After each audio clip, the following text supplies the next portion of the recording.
My name is Clara Mitchell, and on the night of my 32nd birthday, I learned exactly how cruel a family could be. The lights in the restaurant glowed warm and golden, the air scented with roasted garlic and fresh bread, the sound of silverware clinking against plates rising above the low hum of conversation. It should have been a night of celebration. Instead, it became the stage for my humiliation. I sat at the center of the long table, my husband Ryan on one side, and his mother Evelyn on the other.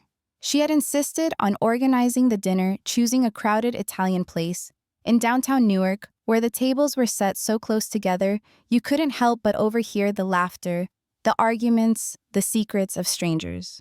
I remember the way she watched me all evening, her lips pressed into a smile that never reached her eyes, her fingers tapping against the stem of her wine glass, as if she were holding back a secret she could barely contain. When the waiter placed a small glossy gift bag in front of me, wrapped in tissue the color of deep red wine, my stomach tightened.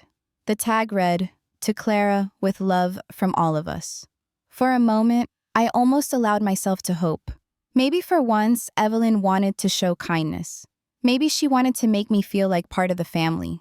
I reached inside my fingers, brushing over an envelope tied with a satin ribbon. I pulled it out slowly, my breath caught in my throat. When I unfolded the papers inside, the letters at the top screamed back at me. Petition for divorce. My heart pounded against my ribs, but the strangest thing happened. No tears came.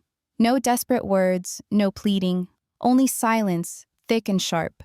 I could hear the muffled laughter of a nearby table, the scrape of a chair, Ryan's shallow breath beside me. I looked up. Every eye at that table was on me, waiting for me to break. Evelyn's smile widened, smug and triumphant, as if she had just checkmated me in a game I didn't even know we were playing. My hands didn't shake. I picked up the pen that had been tucked inside the envelope, clicked it open, and signed my name with one swift stroke. Then I placed the papers back into the bag, pushed it across the table toward her, and said calm and clear enough for the entire room to hear, "Thank you. This is the most generous gift I've ever received." The table went still. Forks hovered above plates, glasses paused midair. Ryan's face drained of color. And in that frozen silence, I knew this birthday would not end the way any of them expected. The silence that followed my words lingered, but the story didn't begin at that table. It began months earlier in the crowded dining room of the place where I worked nearly every night. I was a waitress at a mid-sized bistro not far from our apartment, a job I had taken years ago while finishing a community college program and kept because it paid the bills. Some people might have looked down on it, but I was good at it. I remembered faces, remembered orders without writing them down, knew how to calm a customer on the edge of exploding. Ryan.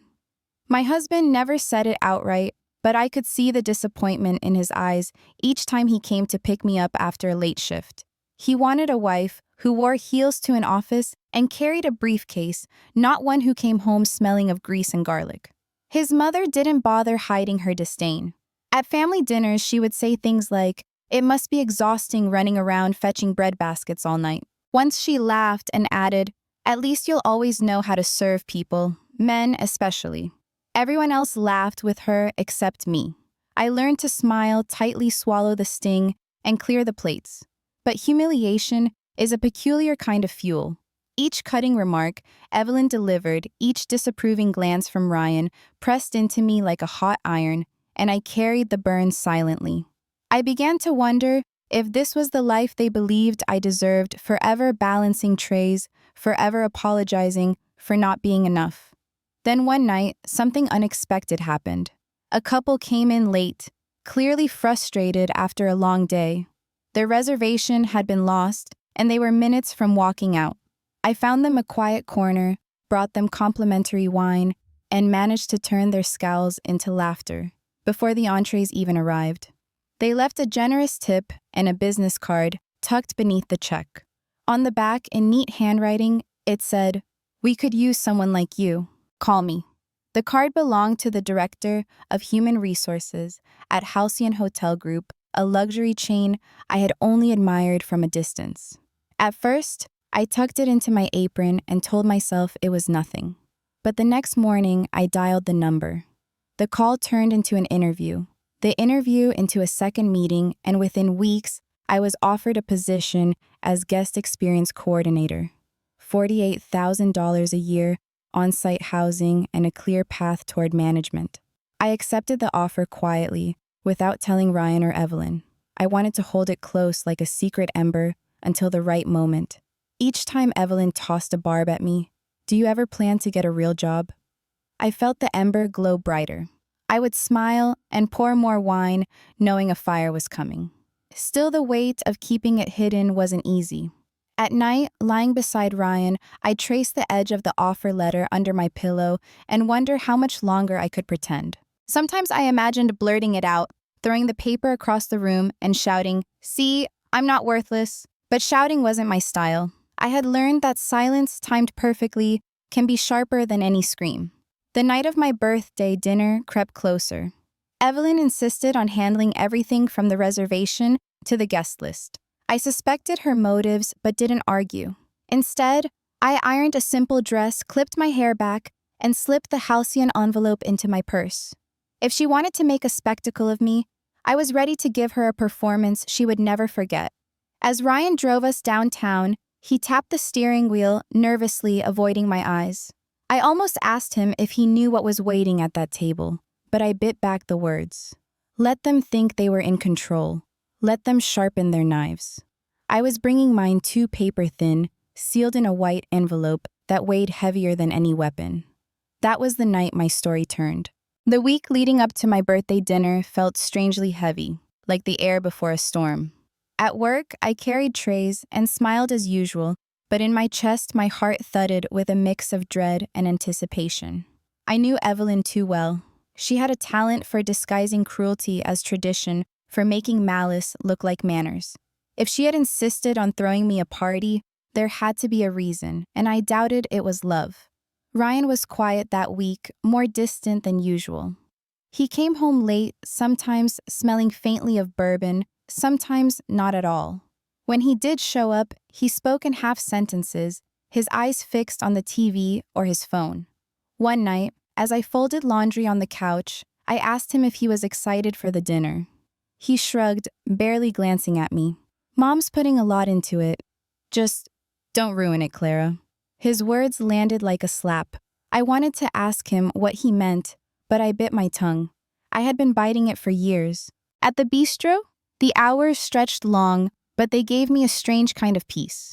My coworkers, a ragtag family of servers and cooks, treated me with more respect than my own husband ever did. They teased me, shared cigarettes on the back steps, split tips when someone was short on rent. One of them, a busboy named Miguel, noticed the envelope in my purse one evening as I reached for my wallet. He raised an eyebrow, but said nothing, only offered a small grin that told me he knew a secret when he saw one.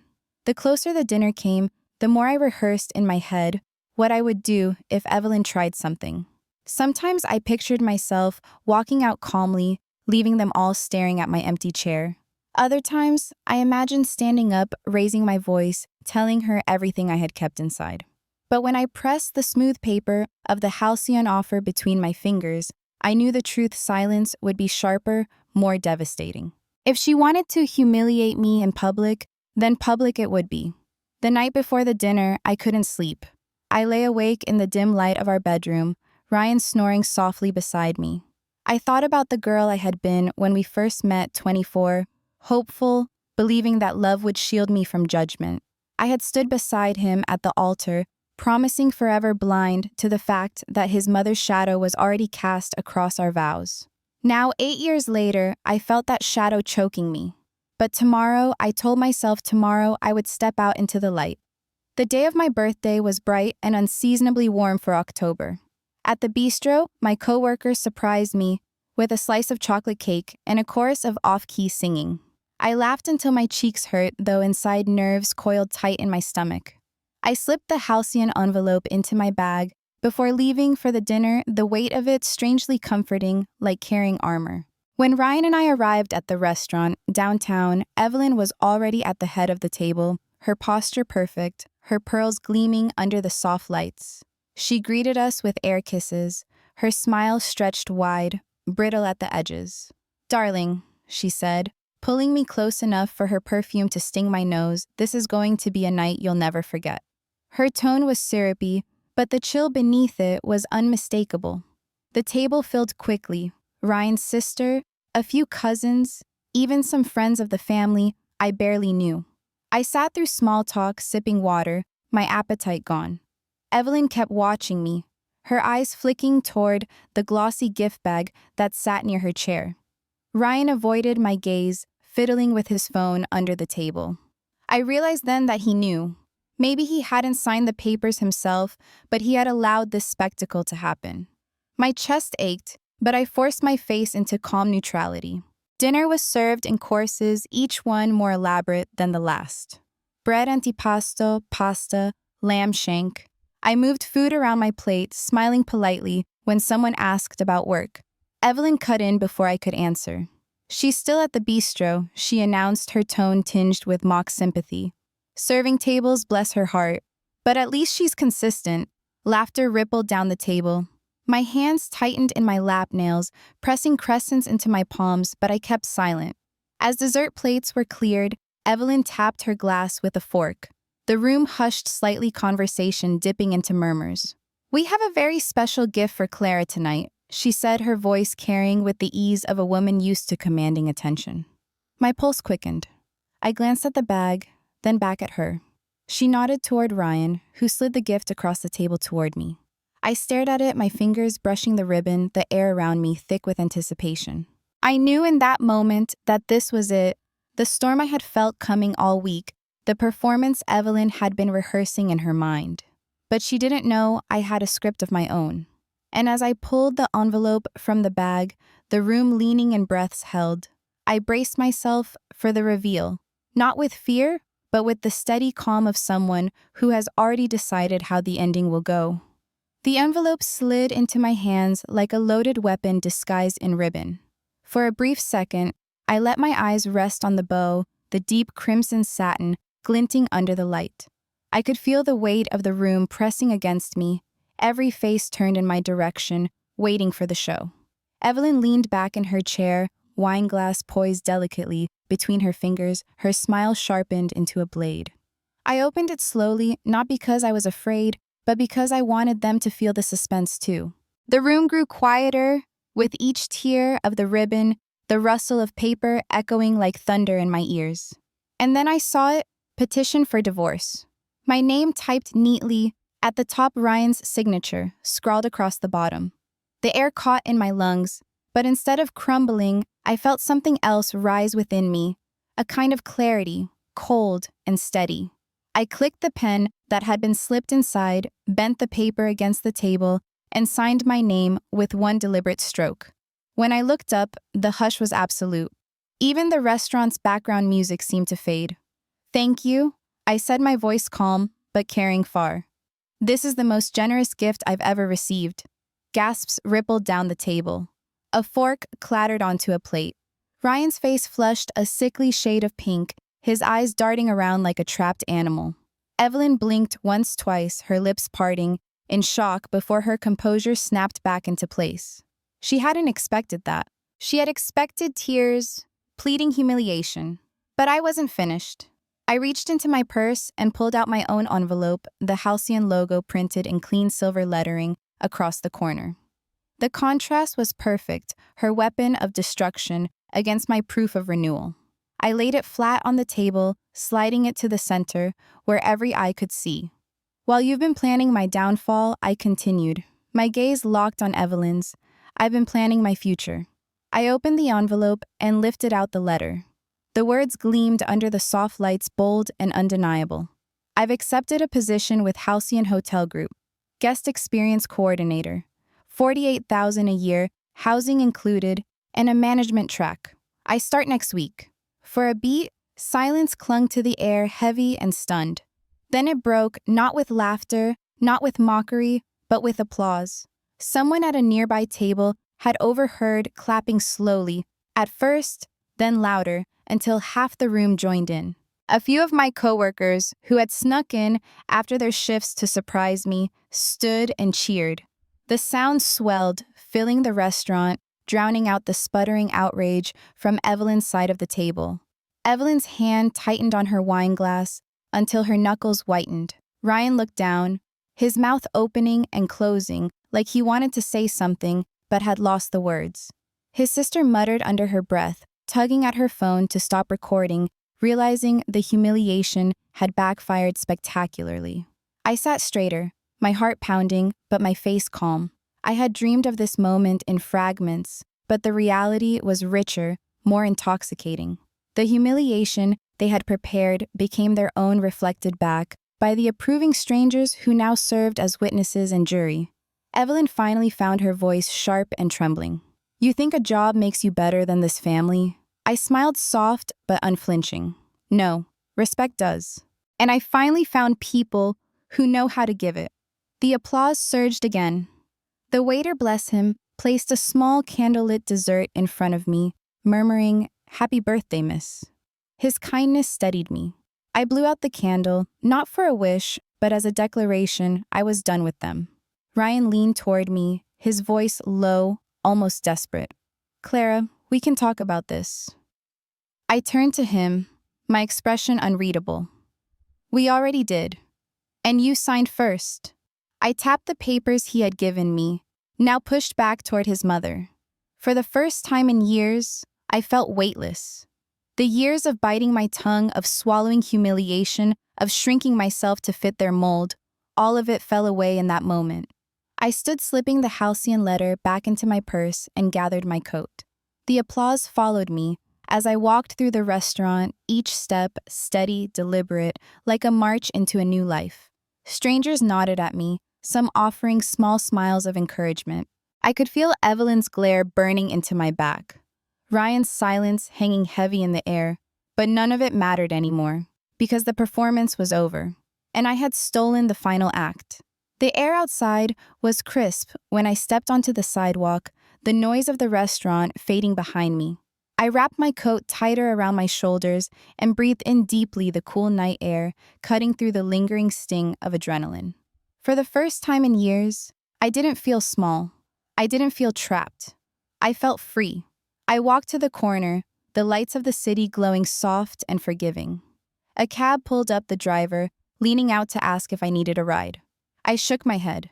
I wanted to walk, to feel the rhythm of my own footsteps, to savor the strange lightness in my chest. Each step carried me farther from Evelyn's control, from Ryan's indifference, from the suffocating weight of a marriage that had chipped away at me, one quiet insult at a time. When I reached our apartment later that night, Ryan wasn't there yet. I didn't wait for him. I gathered a small bag of essentials, the halcyon letter, a few changes of clothes, the photo of my younger self smiling at graduation. I looked around the apartment one last time, realizing how little of it felt like mine. Even the walls seemed to echo with Evelyn's voice. I locked the door behind me and left the key on the counter. The next morning, I reported to Halcyon. The lobby gleamed with marble floors and polished brass, the kind of place where people held their heads high. As I stepped inside, the receptionist greeted me with a warmth that felt foreign after years of icy disdain. She handed me a badge with my name printed neatly, Clara Mitchell, Guest Experience Coordinator. The weight of it in my hand felt heavier than any ring Ryan had ever placed on my finger. The first weeks were overwhelming but exhilarating. I learned quickly, throwing myself into the rhythm of luxury hospitality, anticipating needs before they were spoken, turning problems into opportunities. My coworkers didn't look down on me. They leaned on me. For the first time, my skills weren't a punchline, but a strength. 6 months later, I stood in that same lobby wearing a tailored blazer, my badge now reading, Assistant Manager. Guests smiled when they saw me, staff respected me, and my own reflection in the glass doors looked back with quiet pride. I had built something real brick by brick, and no one could take it away. I never spoke to Evelyn again. Ryan tried once, leaving a voicemail thick with regret, but I didn't return the call. Some bridges aren't worth crossing back over. Their betrayal had cut deep, but it had also carved out the space I needed to grow.